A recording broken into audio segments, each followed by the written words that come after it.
Assalamualaikum warahmatullahi wabarakatuh.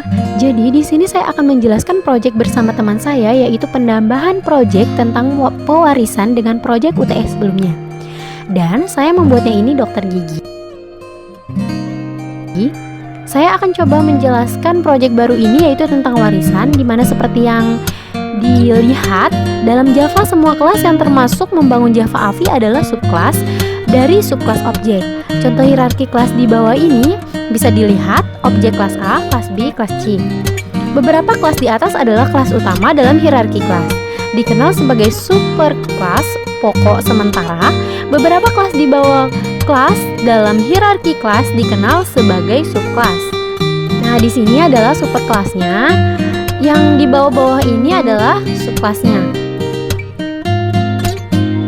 Contoh sederhana di sini kita namai ini dengan babe. Kemudian anak pertama, lalu anak kedua. Di sini babe itu punya warisan. Warisannya itu nama.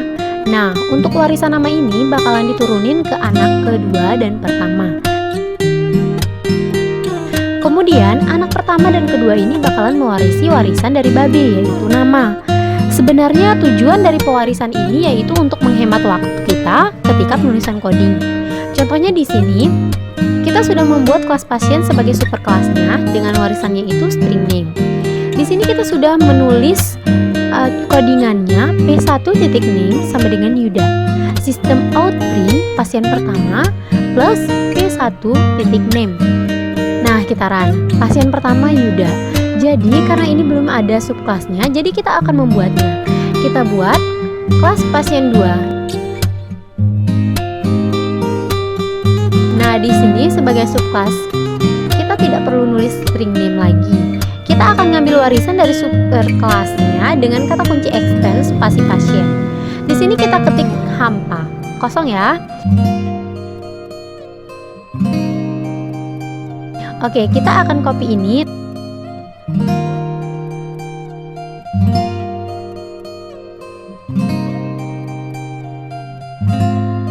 Nah, di sini kita ganti dengan pasien 2. Lalu P2. P2 lagi, ganti pasien dengan Dodi.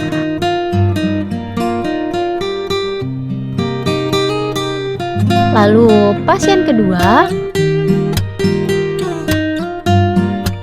dan P2. Oke, run. Pasien pertama itu Yuda, pasien kedua itu Dodi. Seperti yang dilihat, tadi kita tidak nulis string name lagi di pasien kedua karena kita udah ngambil warisan atau extendnya dari pasien yang satu yang di atasnya superkelas. Nah, jadi itu tadi tentang pewarisan, karena tujuan dari pewarisan itu memudahkan kita untuk pengkodingan. Kemudian untuk polimorfismenya bisa dilihat sendiri kodingannya. Nah, polimorfisme ini itu prinsip di mana kelas dapat memilih banyak bentuk metode yang berbeda meskipun namanya sama. Jadi, person itu kelas induknya dan subkelasnya student dan employee. Kita dapat membuat tipe dari superkelas ke sebuah objek dari subkelas tersebut. Sebagai contoh bisa dilihat. Kita tambahkan get name. Ini codingannya. Lalu kita run.